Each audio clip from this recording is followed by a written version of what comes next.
Lors de la prise de contact initiale, il est important de répondre de manière rapide et professionnelle à la demande du client.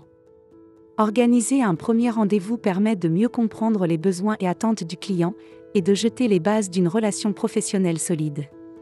Lors d'une première rencontre professionnelle, il est essentiel d'établir une relation de confiance avec le client afin de mieux comprendre ses attentes. L'évaluation des besoins consiste à identifier les objectifs et les défis du client afin de fournir une solution adaptée à ses besoins spécifiques.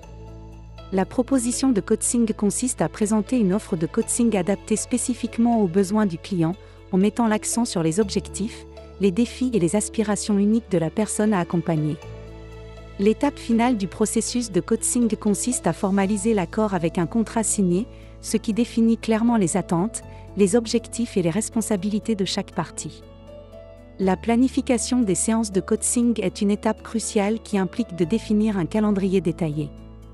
Ce calendrier doit inclure les dates et les horaires précis des sessions à venir, en tenant compte des disponibilités du coach et du coaché. Une bonne planification permet de garantir la régularité des séances, favorisant ainsi une progression continue et cohérente vers les objectifs fixés. Elle permet également d'anticiper les éventuels imprévus et de réajuster le planning en conséquence. En outre, un calendrier bien structuré aide à maintenir la motivation et l'engagement du coaché, en lui offrant une vision claire de son parcours de coaching. Enfin, cette organisation rigoureuse facilite le suivi des progrès réalisés et l'évaluation des résultats obtenus, assurant ainsi l'efficacité et la réussite du processus de coaching. Lors de la première séance, il est essentiel de clarifier les objectifs de la collaboration et d'établir un plan d'action clair pour atteindre ces objectifs. Pour évaluer la situation actuelle du client, il est crucial d'analyser attentivement ses besoins, ses défis et ses objectifs. Il s'agit de comprendre en profondeur la position actuelle du client sur le marché, ses ressources disponibles et les éventuelles opportunités ou menaces auxquelles il est confronté. L'identification des obstacles est une étape essentielle dans tout processus de coaching. Elle consiste à repérer les défis ou barrières potentielles qui pourraient entraver la réalisation des objectifs fixés. Cette étape permet de prendre conscience des éléments qui pourraient freiner la progression, qu'ils soient d'ordre personnel, professionnel, émotionnel ou contextuel. En identifiant ces obstacles, le coach et le coaché peuvent élaborer des stratégies pour les surmonter et ainsi maximiser les chances de succès. Les obstacles peuvent inclure des croyances limitantes, des compétences insuffisantes, des ressources manquantes, ou encore des contraintes externes. Une fois ces obstacles identifiés, il devient possible de mettre en place des actions concrètes pour les contourner ou les éliminer. Cette démarche proactive permet de transformer les défis en opportunités de croissance et de développement, assurant ainsi une progression continue vers les objectifs souhaités. Le développement des compétences est essentiel pour atteindre les objectifs professionnels. Cela implique de travailler sur l'acquisition et le renforcement des compétences nécessaires pour réussir dans un domaine spécifique. L'élaboration de stratégies est une étape cruciale dans le processus de coaching. Elle consiste à développer des plans et des approches spécifiques pour surmonter les obstacles identifiés et atteindre les objectifs fixés. Cette phase implique une réflexion approfondie et une analyse des différentes options disponibles. Le coach et le coaché travaillent ensemble pour concevoir des stratégies adaptées aux besoins et aux ressources du coaché. Ces stratégies peuvent inclure des actions concrètes, des techniques de gestion du temps, des méthodes de résolution de problèmes et des plans de développement personnel. L'objectif est de créer un cadre structuré qui guide le coaché vers la réalisation de ses aspirations. En élaborant des stratégies efficaces, le coaché est mieux préparé à faire face aux défis et à progresser de manière cohérente et soutenue vers ses objectifs. Cette démarche proactive et structurée est essentielle pour garantir le succès du coaching. La mise en œuvre des actions implique d'aider le client à mettre en pratique les mesures nécessaires pour atteindre ses objectifs. Le suivi des progrès est une étape essentielle dans le processus de coaching. Il consiste à surveiller attentivement les avancées du client par rapport aux objectifs fixés.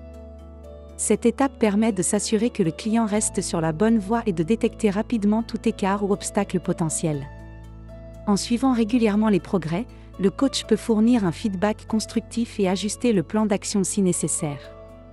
Cela peut inclure la modification des stratégies, l'ajout de nouvelles actions ou la réévaluation des priorités.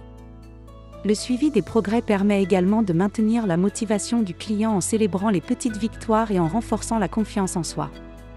En fin de compte, cette démarche proactive et adaptative garantit que le client continue à progresser de manière cohérente et efficace vers la réalisation de ses objectifs. Il est essentiel de fournir un feedback régulier et constructif afin d'encourager la croissance et le développement. La motivation et le soutien jouent un rôle crucial dans le maintien de l'engagement du client tout au long de son parcours de coaching. La motivation permet au client de rester concentré sur ses objectifs et de surmonter les obstacles qui se présentent. Un coach efficace sait comment inspirer et encourager son client, en utilisant des techniques adaptées pour renforcer sa détermination et sa confiance en lui. Le soutien, quant à lui, offre un cadre sécurisant et bienveillant où le client peut exprimer ses doutes et ses préoccupations sans crainte de jugement. En fournissant un feedback constructif et en célébrant les petites victoires, le coach aide le client à maintenir un niveau élevé de motivation. Ensemble, la motivation et le soutien créent une dynamique positive qui favorise la progression continue et l'atteinte des objectifs fixés. Lorsque vous réévaluez les objectifs, assurez-vous de les ajuster si nécessaire pour rester aligné avec vos priorités et vos ressources. La gestion du temps est essentielle pour optimiser la productivité et réduire le stress.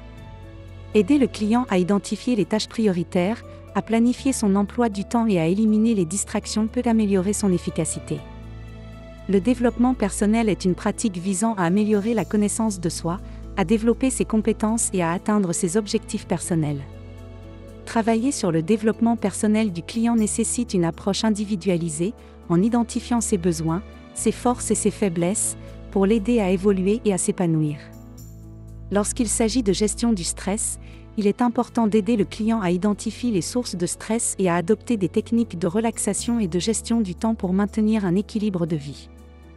Il est essentiel d'améliorer la communication en travaillant sur les compétences en communication du client.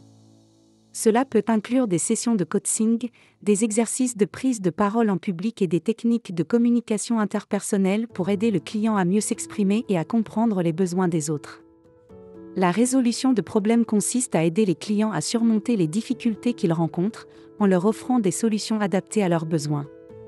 Le renforcement de la confiance en soi est essentiel pour le bien-être global du client. Il faut travailler sur des exercices et des activités qui permettent au client de reconnaître ses forces et ses capacités, tout en se débarrassant des pensées négatives et des doutes. L'évaluation des résultats est une étape cruciale dans le processus de coaching. Elle consiste à mesurer les progrès réalisés par le client par rapport aux objectifs fixés au début du coaching. Cette évaluation permet de déterminer si les stratégies mises en place ont été efficaces et si les actions entreprises ont conduit aux résultats escomptés. En analysant les résultats obtenus, le coach et le client peuvent identifier les succès et les domaines nécessitant des ajustements. Cette étape offre également l'opportunité de célébrer les réussites et de renforcer la motivation du client. Si les objectifs n'ont pas été atteints, l'évaluation permet de comprendre les raisons et de réajuster le plan d'action en conséquence. En fin de compte, l'évaluation des résultats assure que le coaching reste aligné avec les aspirations du client et favorise une progression continue vers ses objectifs. L'ajustement du plan d'action consiste à adapter le plan en fonction des résultats obtenus, afin de mieux atteindre les objectifs fixés. La préparation à l'autonomie consiste à accompagner le client pour qu'il puisse devenir autonome dans la réalisation de ses objectifs. Cela implique de fournir les outils, les connaissances et les compétences nécessaires pour qu'il puisse agir de manière indépendante. Le bilan final consiste à évaluer les progrès réalisés dans un projet ou une situation donnée. Lors de la clôture du coaching, il est essentiel de le faire de manière positive et constructive pour consolider les progrès réalisés et la relation de confiance. Lorsque vous demandez un feedback au client sur le coaching, assurez-vous d'utiliser un langage clair et ouvert pour encourager une communication honnête et constructive. Proposer un suivi post-coaching est essentiel pour s'assurer de la pérennité des résultats obtenus. Un suivi régulier permet de consolider les acquis et d'ajuster les stratégies en fonction de l'évolution des besoins du client. Ce suivi peut inclure des séances de rappel, des évaluations périodiques et des ajustements du plan d'action. En maintenant un contact régulier avec le client, le coach peut identifier rapidement les nouveaux défis et apporter un soutien continu. Cela permet également de renforcer la motivation du client et de s'assurer qu'il reste engagé dans son parcours de développement. Le suivi post-coaching offre une opportunité précieuse de mesurer l'impact à long terme du coaching et de garantir que les progrès réalisés sont durables. En fin de compte, cette approche proactive et adaptative contribue à maximiser les bénéfices du coaching et à assurer le succès continu du client. Lorsque vous avez satisfait un client, n'hésitez pas à lui demander des références et des recommandations. Cela renforcera votre crédibilité auprès de futurs clients potentiels. Si vous avez apprécié le contenu, un petit pouce bleu nous aidera énormément. Abonnez-vous à notre chaîne pour ne manquer aucune de nos futures vidéos. Cliquez sur la cloche pour recevoir des notifications dès qu'une nouvelle vidéo est publiée. Revenez régulièrement pour découvrir nos dernières créations. Nous avons hâte de vous retrouver dans nos prochaines vidéos. Merci d'être un membre de notre communauté.